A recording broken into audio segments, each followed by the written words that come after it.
नमस्कार, आप सभी का स्वागत है हमारी खास पेशकश में। शुक्रवार का दिन है और शुक्रवार का दिन आमतौर पे दिन होता है स्पेशल प्रोग्रामिंग का, तो हम कोई ना कोई आइडियाज लेके आते रहते हैं और आज भी एक आइडिया आपकी स्क्रीन पर है, बियर और बुल। इस पर तो हम बातचीत करेंगे ही, लेकिन सबसे पहले दरअसल चाट पकौड़ा, वड़ा पाव, नान, पराठा, आलू गोभी, दाल मखनी, बिरयानी, इडली, सांबर, चटनी, डोसा, जायके के बगैर कोई भी जिंदगी नहीं। तभी तो कश्मीरी वाजवां का आलीशान दावतें, राजस्थान की शाही रसोइयां, लखनऊ के लजीज पकवान, दक्षिण भारत का मसालेदार व्यंजन, हर किसी के अपने हैं, दीवाने हैं। भारत की गली कूचों से अगर गुजरते जाएंगे तो जायका बदलता जाएगा, कहीं खट्टी, कहीं मीठी, कहीं तीखी। हिंदुस्तान में बेशुमार स्वाद मिलेंगे आपको।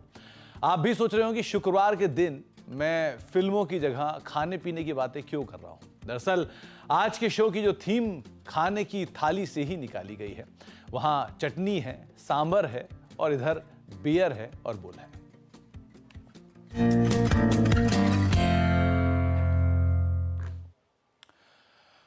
दरअसल आज की जो थीम है वो चटनी और सांबर। ये असल में दरअसल ये चटनी और सांबर जो बनाई गई थी, ये आशीष की तरफ से बनाई गई थी, सर्व मुझे करनी पड़ रही है।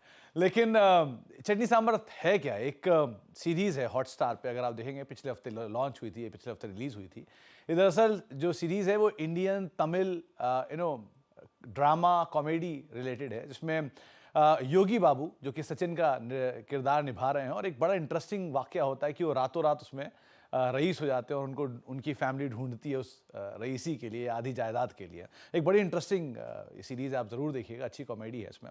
और योगी बाबू का एक बड़ा इंटरेस्टिंग रोल भी है, क्रूशल रोल भी है, जहाँ पर शहर पे जाके उनको ढूंढा जाता है। तो अच्छी सीरीज़ है, तो हमने सोचा कि चलिए इसी चटनी सांबर से हम कुछ अपने लिए भी ढूंढ लेते हैं। तो हमने चटनी सांबर को थोड़ा सा बदला और बाजार के अभी के सिनेरियो के हिसाब से बियर और बुल में इसे कन्वर्ट कर दिया, क्योंकि मार्केट ऐसी है जहां पे तय करना मुश्किल है कि आप बियरिश होंगे कि बुलिश होंगे। तो अगर आप बियरिश होते हैं तो किन स्टॉक्स पे आपको बियरिश होना है, और अगर आप बुलिश होते हैं तो किन स्टॉक पे आपको बुलिश होना है। चटनी सांबर रेडी है, प्रेजेंट करने के लिए मैं रेडी हूं। अब हमारे 3 जानकार भी आएंगे जो इसमें भोग लगाएंगे और वो बताएंगे क्या खाना है और क्या पकाना है, क्या दिखाना है। तो ये तीनों जानकार आपके सामने हैं। राजेश जी हमारे साथ मौजूद हैं, सनी जी हमारे साथ मौजूद हैं, और साथ ही साथ नरेंद्र सर भी मौजूद हैं, जिनसे हम बातचीत करेंगे इस कार्यक्रम को लेकर भी और उनके इंडिविजुअल पिक्स को लेकर भी, खासतौर से उनके व्यूज़ को लेकर भी। आप तीनों को ही बहुत बहुत स्वागत है। शौकीन तो तीनों ही खाने के हैं, तो मुझे अच्छे से पता ही है। खासतौर से राजेश जी कलकत्ता की हर गली को अच्छे से जानते हैं, कलकत्ता की हर दुकान को अच्छे से जानते हैं। खैर, इस पर हम बाद में बात करेंगे और लंबी बात हो जाएगी, लेकिन पहले मार्केट्स की बात कर लेते हैं। मार्केट्स का सिनेरियो इस तरह का है जहां पर बुलिश हैं कि बेयरिश हैं, ये सेट होना बड़ा मुश्किल है।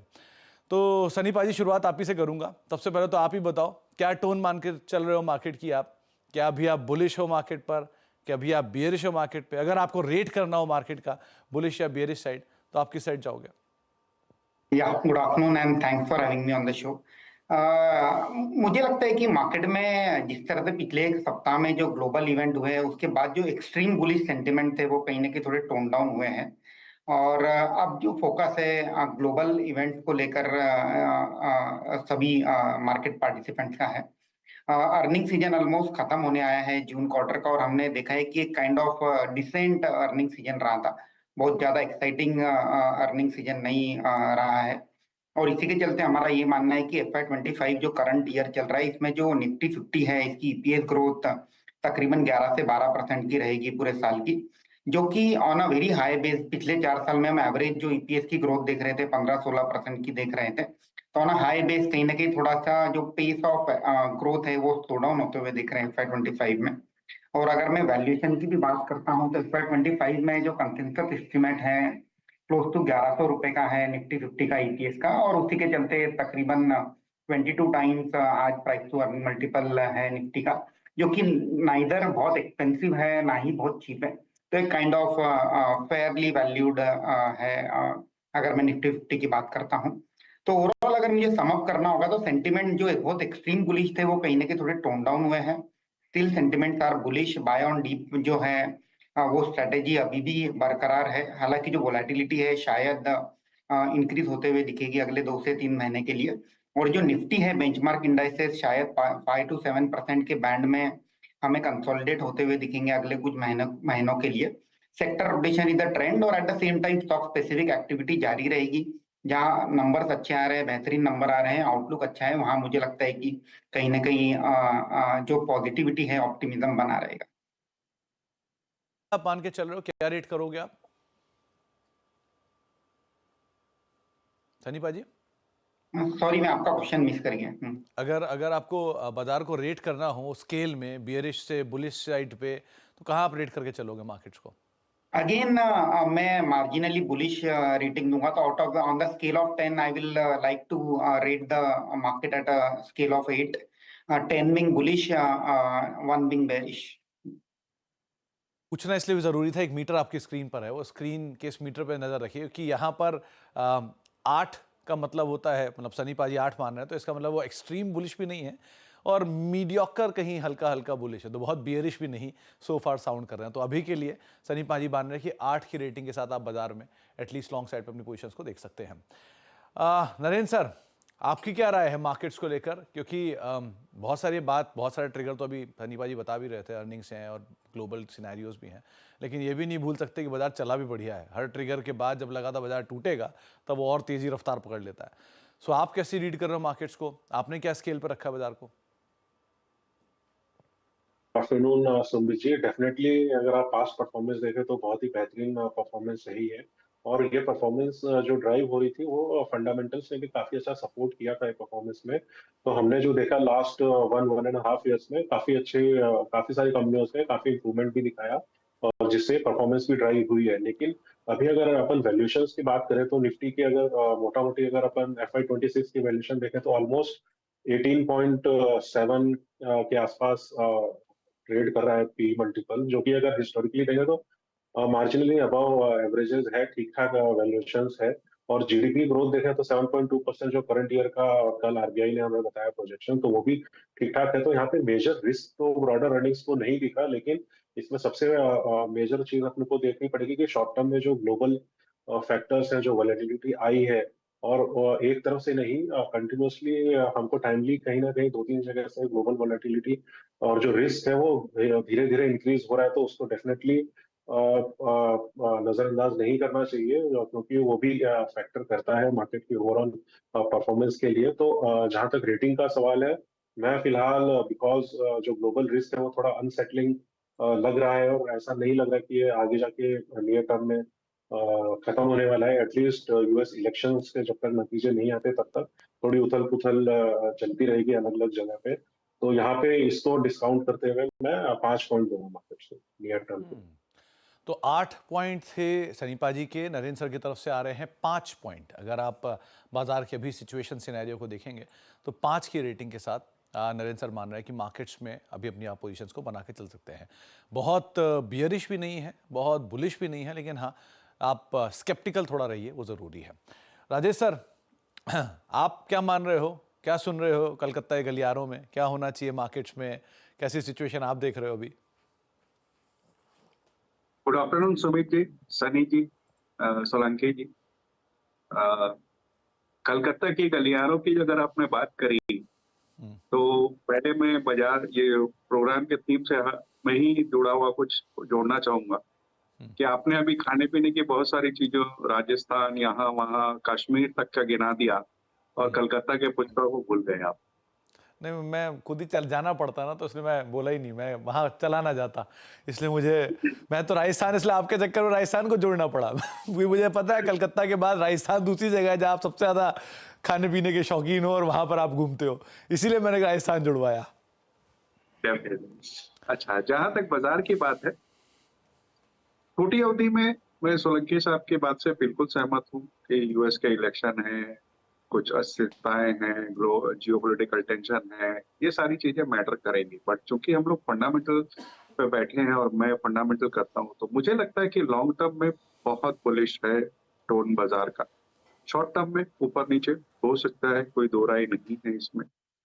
अगर आप देखो तो आहिस्ता आहिस्ता ग्लोबल डिमांड बढ़ती जा रही है, जिससे कि इंडियन एक्सपोर्टर्स को फायदा होगा। दूसरे, मॉनसून ठीक ठाक आ रहा है।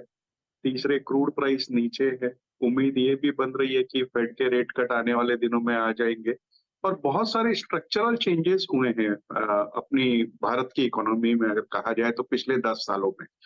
अगर आप देखो तो जीएसटी नया आया, कॉर्पोरेट टैक्स कम किए गए, पीएलआई की स्कीम चालू की गई, डिफेंस का भारतीयकरण हो गया, डिजिटल इंफ्रास्ट्रक्चर बढ़ाया गया और सबसे बड़ी बात जो सबसे बड़ी चीज हुई बाजार में वो हुई कि रिटेल ने कमान संभाली।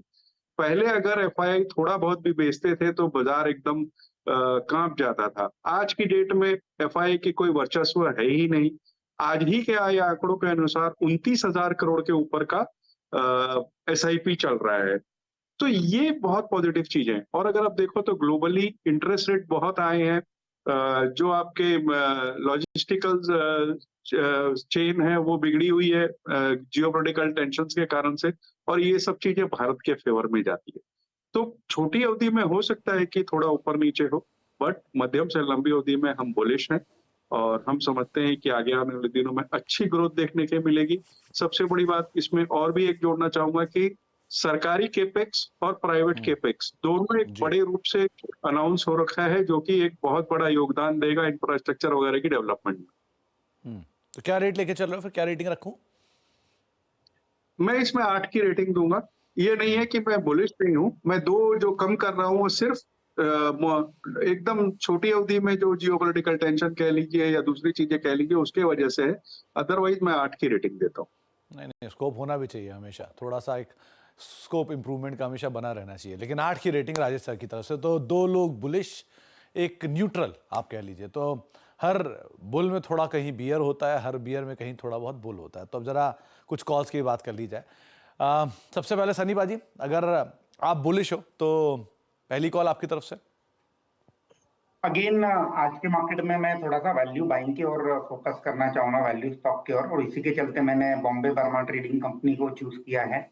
बेसिकली होल्डिंग कंपनी है ब्रिटानिया इंडस्ट्री की, तो वो एक प्रॉक्सी प्ले है ब्रिटानिया इंडस्ट्री को लेकर के।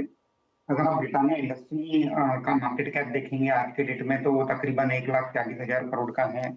बीबीटीसी 50% से ज्यादा की होल्डिंग होल्ड करती है ब्रिटानिया में, और बीबीटीसी का जो खुद का मार्केट कैप है तकरीबन 15,000 करोड़ के आसपास है। तो मुझे लगता है कि तकरीबन 75 to 78% डिस्काउंट पर ट्रेड हो रहा है बीबीटीसी एज कम्पेयर टू ब्रिटानिया। तो होल्डिंग कंपनी का प्ले है। 2800 के प्राइस टारगेट से मैं पोर्टफोलियो में ऐड करने की राय दूं। बीबीटीसी, बॉम्बे बर्मा ट्रेडिंग कंपनी, इसके ऊपर आप नजर रख सकते हैं। सनी पाजी की तरफ से पहली पसंद ये स्टॉक रहेगा। नरेंद्र सर, मुश्किल होगा आपके लिए, 2800 का टारगेट है बीबीटीसी में। नरेंद्र सर, मुश्किल होगा थोड़ा सा, न्यूट्रल होने के बावजूद आपको कोई बुलिश कॉल निकालनी है, लेकिन अगर निकालनी पड़ी तो कौन सी चुनी आपने? जी सुमित जी, पहले तो मैं थोड़ा क्लैरिफाई कर दूं, लॉन्ग टर्म डेफिनेटली अपना मार्केट बुलिश है। और जो कॉशन वाला जो स्टेटमेंट है वो नियर टर्म मीडियम टर्म है के लिए है, जो कि यूएस इलेक्शन तक के लिए का जो व्यू है वैसा है। और डेफिनेटली स्टॉक स्पेसिफिक तो आइडियाज मार्केट में हमेशा मिलते ही रहेंगे और मिलते रहे हैं। तो हमारा इसमें जो पहला बुलिश पिक है वो है अंबर एंटरप्राइजेस। अगर आप इनके Q1 के नतीजे देखें तो बहुत ही शानदार शुरुआत करी है इन्होंने FY25 की। और जो परफॉर्मेंस इन्होंने दिखाई दी है वो कंज्यूमर ड्यूरेबल्स और इलेक्ट्रॉनिक सेगमेंट में काफी बेहतरीन रेवेन्यू ग्रोथ दी है। ऑलमोस्ट 41.4% का ग्रोथ है, जो कि कंज्यूमर ड्यूरेबल्स और इलेक्ट्रॉनिक्स के हवाले से आया है। यहाँ पे इनकी ऑर्डर बुक पोजीशन भी देखें तो बहुत ही बेहतरीन है।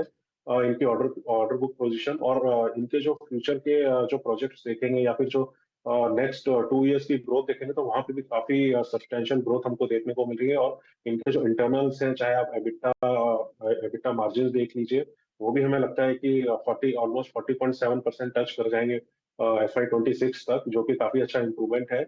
और जो इंडिजिनाइजेशन सप्लाई चेन इंप्रूवमेंट है और जो न्यू एंटी डंपिंग ड्यूटी है बेसिक पीसीबी सेट्स पे, वो भी काफी सिग्निफिकेंट ग्रोथ ड्राइव करने वाली है कंपनी के लिए। तो इसमें डेफिनेटली आप बाय करके चल सकते हैं। हमारा जो टारगेट है इसमें वो है 5,553 रुपीज। 5,553 जो टारगेट्स के लिए आप यहाँ पर एम्बर एंटरप्राइज देख सकते हैं। 5,533 रुपए। ये 33 रुपए क्यों नरेंद्र सर? 53 जी। अब मॉडल मतलब एडिशनल 53 रुपए 33 रुपए, ये 3 रुपए का नंबर क्यों एडिशनल आपने जोड़ दिया? राउंड ऑफ ही कर देते 5550। खैर, लेकिन ये मतलब ये बात सही है कि ये इंडिया में इंटरनल जो इंडिविजुअल स्टॉक स्पेसिफिक स्टोरी है वो काफ़ी बढ़िया है। तो टारगेट 5500 हो या 5600 हो, ये दोनों ही अचीव हो जाने हैं, इसलिए उसकी आप टेंशन मत लीजिए। नरेंद्र सर की तरफ से एक एम्बर एंटरप्राइज के ऊपर आप अदरवाइज नजर रखिएगा। राजेश सर, आपकी तरफ से बुलिश कॉल। जो बुलिश कॉल देना चाहूंगा, मैंने कई बार पहले भी आपके प्लेटफॉर्म पर डिस्कस किया हुआ है, वो पीसीबीएल का है। अगर आप देखो तो कार्बन ब्लैक मैन्युफैक्चरर में भारत की सबसे बड़ी कंपनी है और पूरे विश्व में 7वीं बड़ी कंपनी है। 45 देशों को ये केटर करती है, उनके कस्टमर बेस वहां बने हुए हैं। 7,70,000 मेट्रिक टन की इनकी आज की डेट में कैपेसिटी है। कल जो रिजल्ट आए बहुत शानदार आए, कह सकता हूँ। आज तक के कंपनी के इतिहास में सबसे बेस्ट रिजल्ट थे।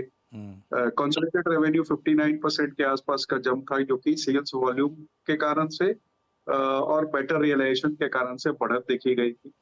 न केवल उसमें, बल्कि इन्होंने एक नई कंपनी का भी अधिग्रहण किया था, एक्वाफार्म केमिकल्स का, जो कि केमिकल वगैरह में है।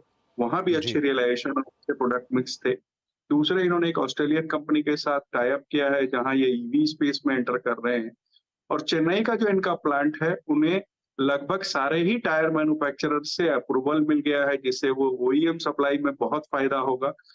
इस वक्त वो प्लांट 85% की कैपेसिटी पे इस क्वार्टर में रन किया था और बहुत बड़ा कैपेक्स इन्होंने अनाउंस कर रखा है कार्बन ब्लैक में और वाटर ट्रीटमेंट, डिटर्जेंट और गैस केमिकल वगैरह में। मुझे लगता है कि इतनी बढ़त के बाद ऑलमोस्ट दुगना हो गया स्टॉक लास्ट कुछ महीनों में।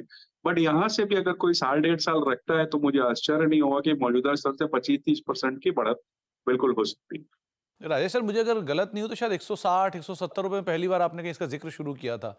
मेरा आपका डिस्कशन भी हुआ था उसके ऊपर। जी बिल्कुल।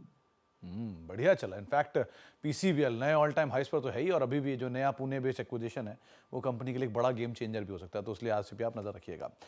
चलो, एक ब्रेक का वक्त हो गया। ब्रेक के बाद लौटेंगे और बातचीत करेंगे अपने तीनों ही जानकारों से। ये तो रहा बुलिश नजरिया, लेकिन अगर उन्हें कुछ अवॉइड करना हो तो वो क्या होगा, ब्रेक के उस पार उस पर बातचीत करते हैं।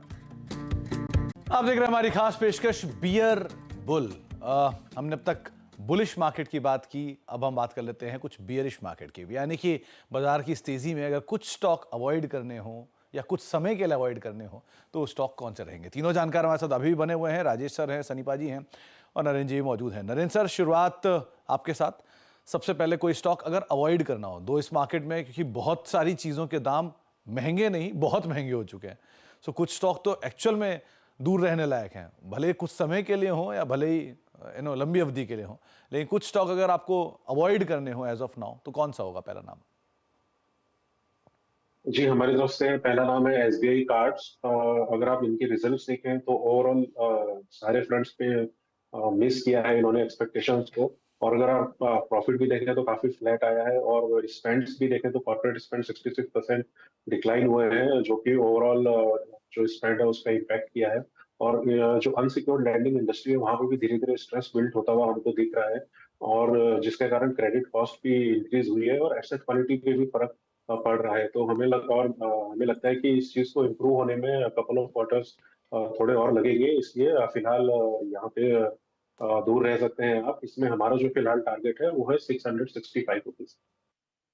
तो आप दूर रह सकते हैं खास तौर से एसबीआई कार्ड से। वैसे भी जब से लिस्ट हुआ है तब से लेकर अब तक बहुत ज़्यादा इसमें परफॉर्मेंस आई भी नहीं है, तो आप 665 रुपये टारगेट्स के लिए इसको अवॉइड कर सकते हैं, सेल करके चल सकते हैं। राजेश सर, आपकी तरफ से कोई स्टॉक अवॉइड करना हो तो कौन सा होगा? देखिए, मेरी तरफ से अगर अवॉइड करना हो तो इस वक्त पेज इंडस्ट्रीज का रहेगा, जो कि जॉकी के नाम से ब्रांड चलाती है। डिमांड एनवायरनमेंट खराब है, खास करके प्रीमियम सेगमेंट में।